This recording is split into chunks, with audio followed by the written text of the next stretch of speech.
कोई सती अपने पति के अवगुण मालूम करके भी छोड़ नहीं पाती।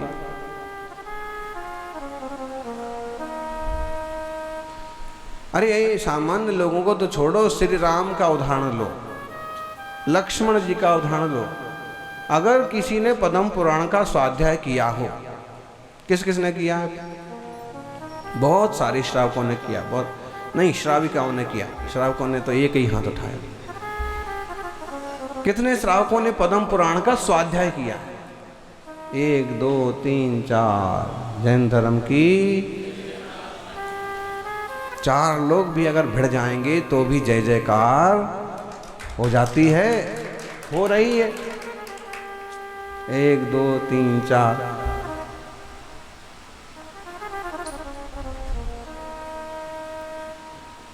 स्वाध्याय की रुचि तो रहना चाहिए, जिसमें पद्म पुराण जैसे ग्रंथ के लिए तो ये कहा जाता है कि भाई तुम्हारा कोई काम अटक रहा है, ये लोभ दिया है, उसमें एक लालच दिया है। अब इसे लालच बोलो या उसका प्रताप बोलो, उस ग्रंथ का चमत्कार बोलो, जो भी कहो, कि अगर तुमने 7 दिन में क्रमबद्ध ढंग से इसका पूरा पाठ किया, पढ़ लिया, तो तुम्हारे जिंदगी के कोई संकट हैं तो इसके पाठ करने से वो संकट टल जाएंगे, दुख दूर हो जाएंगे। अब इसे कोई निदान बंद कहने लग जाए, इसे कोई कुछ और कहने लग जाए, हम उस पर ज़्यादा भरोसा नहीं करते, लेकिन हम इतना इस बात की पुष्टि जरूर करते हैं कि आचार्य महाराज ने जो कहा है इसमें दम है। क्योंकि जो व्यक्ति लगातार 7 दिन तक धर्म ध्यान में लगेगा रहेगा, उसके खोटे कर्मों का संक्रमण तो आप हो जाएगा। श्री राम का चरित्र है और बीच बीच में ऐसे जबरदस्त प्रसंग हैं कि तुम्हारा कितने जगह मोह टूटेगा, कितने जगह मोह टकराएगा। वो वाला प्रसंग लीजिए आप। देवताओं में चर्चा चली कि राम लक्ष्मण में बहुत प्यार है। ऐसे दुनिया में और कोई भाई नहीं है कि जिनमें इतनी आत्मीयता हो, इतना प्यार हो, कि एक बन जाए तो दूसरा भी उसके साथ बन जाने को तैयार हो जाए। आज तो ऐसे भाई मिलेंगे कि अगर एक को घर से निकाला जाए तो दूसरा और खुश हो जाएगा कि बहुत बढ़िया, इस घर में आराम से अपन अकेले रहेंगे, पत्नी है, बीवी है, बच्चे हैं, भाई का क्या है। ऐसे लोग मिल जाएंगे। लेकिन देखिए वो राम लक्ष्मण का, उस वक्त दोनों भी सम्यक दृष्टि है, लेकिन वात्सल्य, स्नेह, आत्मीयता। मुनिराज भी तो वात्सल्य दिखाते हैं, उन्हें पता नहीं है कि ये आत्मा है कि शरीर है। भाई तुम शरीरधारी हो, उन्हें पता है, लेकिन वो उस दृष्टि वाले हैं, वो तत्व दृष्टि वाले हैं। उन्हें आपके भीतर विराजित चैतन्य तत्व की भी खबर है और उन्हें वर्तमान की आपकी पर्याय की भी खबर है। ये चतुर्थ गुण स्थान वाले श्रावक हैं, ये देशव्रती श्रावक हैं, और उस ढंग से वो आशीर्वाद और मार्गदर्शन भी देते हैं। संबोधन तो करेंगे ज्ञानियों, लेकिन पता है कि अभी इसमें से कोई भी केवल ज्ञानी नहीं हो गया है। कौन कौन केवल ज्ञानी हो गया है? बोलो, केवल ज्ञानी कौन कौन हैं? अरे भाई, रागी द्वेषी मोहियों को केवल ज्ञान नहीं होता, क्योंकि कमजोर लोगों को ज्यादा ज्ञान हो जाए तो और परेशान हो जाएंगे। अगर मान लीजिए किसी व्यक्ति को अवधि ज्ञान हो जाए और वो हमसे नाराज हो, तो अपने घर बैठा बैठा अवधि ज्ञान लगाएगा कि आज महाराज ने मेरे बारे में क्या कहा। ठीक है, अच्छा तो मेरे बारे में ऐसा बोला।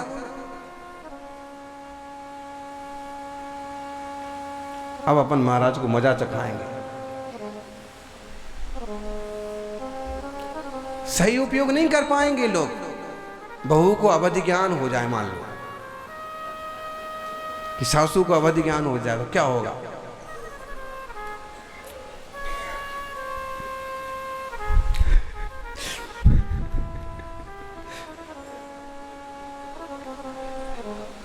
ज्ञान के साथ मोह जो जाने की व्यवस्था है वो बिल्कुल राइट है। वो केवल ज्ञान भी तब तक नहीं होता है जब तक कि पूरा मोह खत्म ना हो जाए।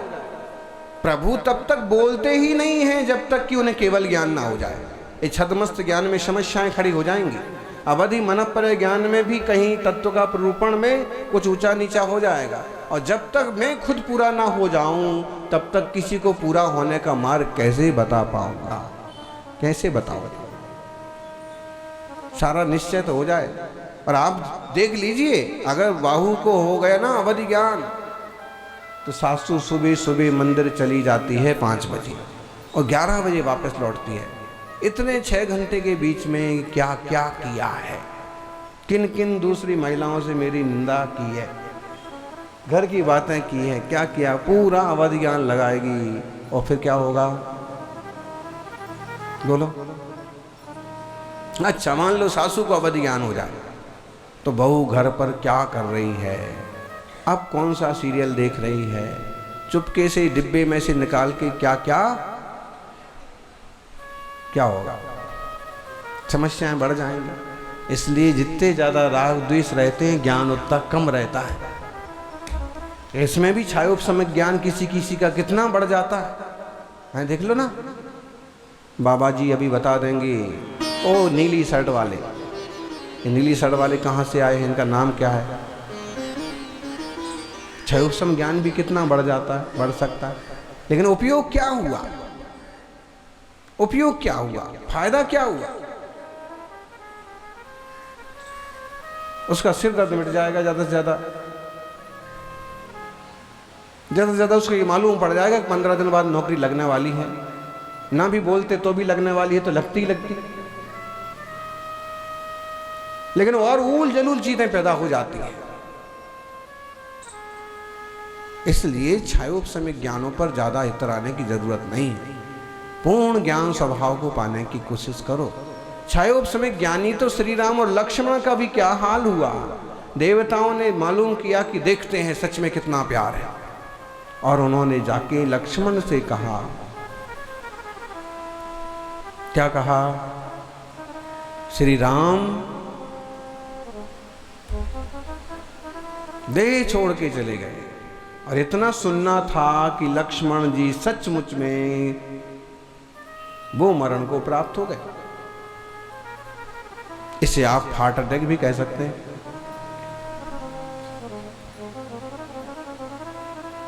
इसी ढंग से है ना कहानी पद्म पुराण में।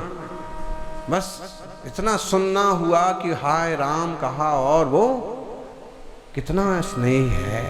क्या वो मिथ्या दृष्टि है? सम्यक दृष्टि जीवों के जीवन में भी इतना स्नेह हो सकता है। तत्व निर्णय भी है, लेकिन भूमिका क्या है?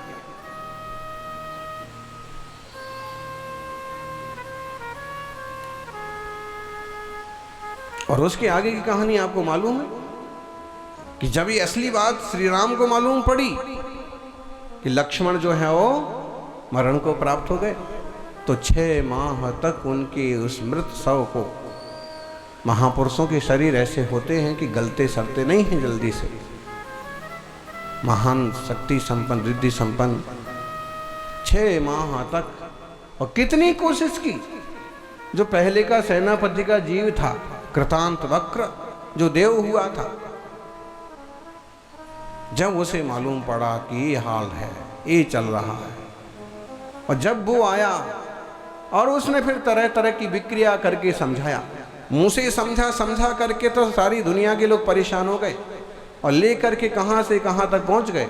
और कोई कहता कि क्यों मुर्दे को लेके घूम रहे हो, तो उसको कितनी सारी सुना देते बातें। मुर्दा होगा तू, मुर्दा होगा तेरा बाप, ये तो मेरा भाई है, सो रहा है।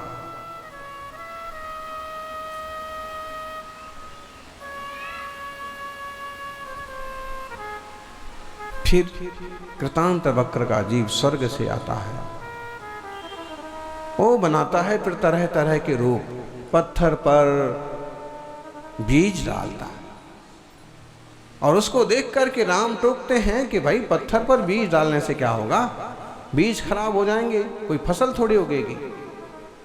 तो उन्होंने कहा कि तुम्हारे भाई के ऊपर तुम पानी डालते हो, मुंह में पानी डालते हो, उससे क्या होगा? मुर्दे कोई पानी पीते थोड़ी है, और वो चिढ़ते, मुर्दा कहते हो, ये तो जीवित है। और फिर दूसरी घटना बनाते हैं। रेत पेलने लगे। रेत पेलने से तेल निकलता है? कितनी रेत पेलो,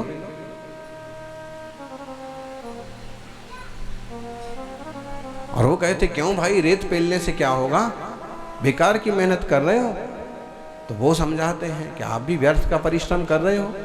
मुर्दे को लेके ढूंढने से कोई जान तो आनी जाने वाली है, कोई सार तो निकलने वाला नहीं।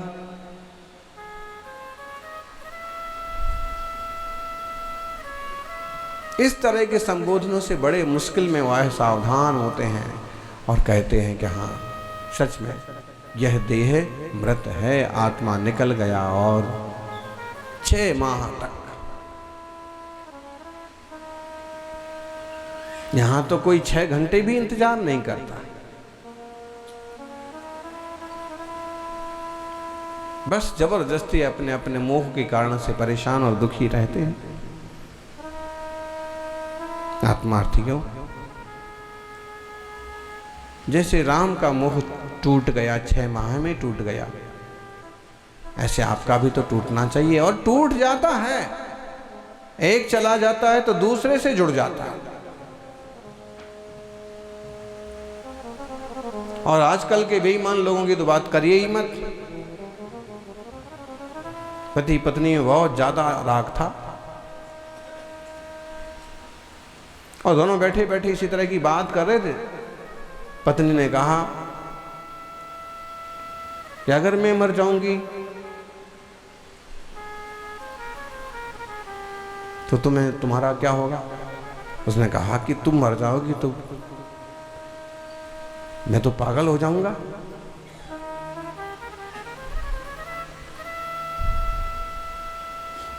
पत्नी ने कहा तुम दूसरी शादी तो नहीं करोगे फिर। उसने कहा पागल का क्या भरोसा, पागल तो कुछ भी कर सकता है। संसारियों की यह हाल है।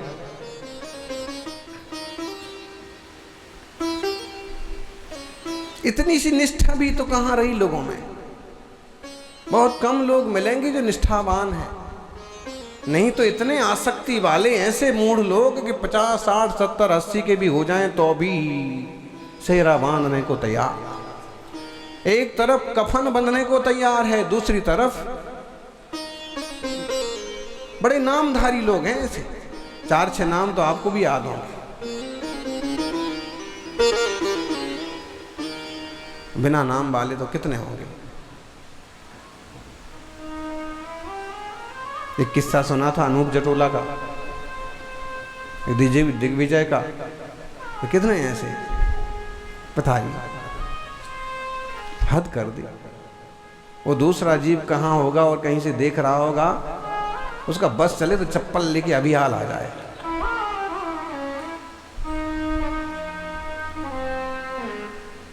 इस कलयुग में जहां निष्ठा, अपनापन और ये सारी चीजें धूमिल होती जा रही हैं, ऐसे में इस तरह की तत्व ज्ञान की बातें सुनना भी अपने आप में सौभाग्य है।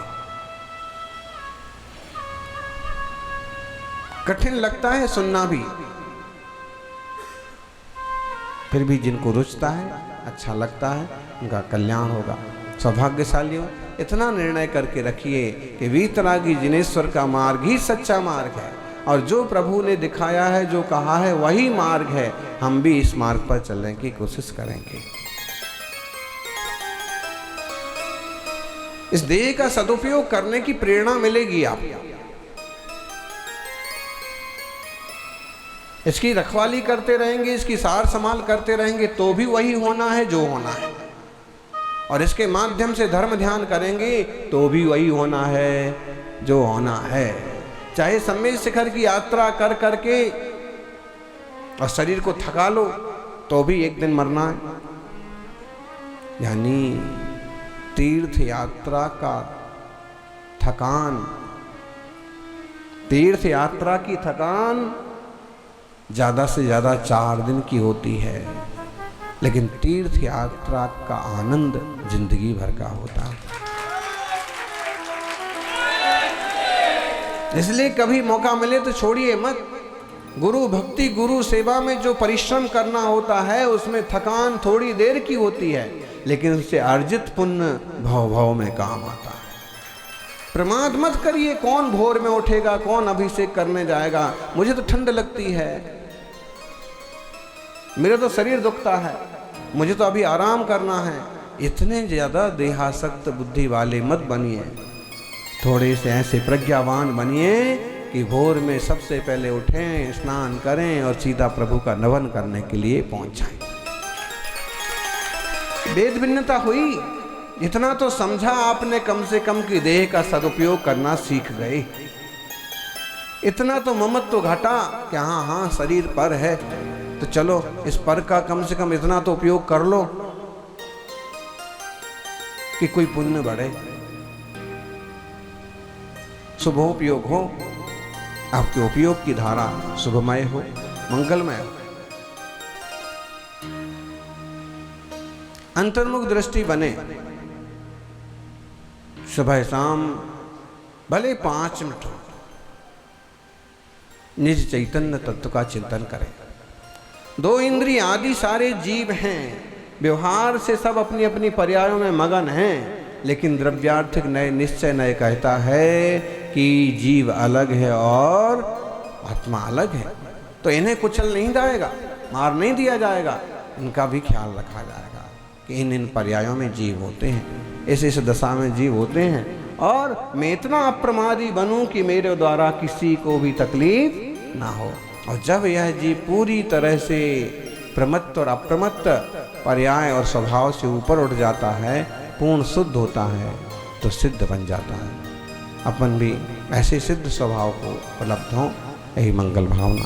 जय बोलिए अनंत आनंद सिद्ध परमेष्ठी भगवान की।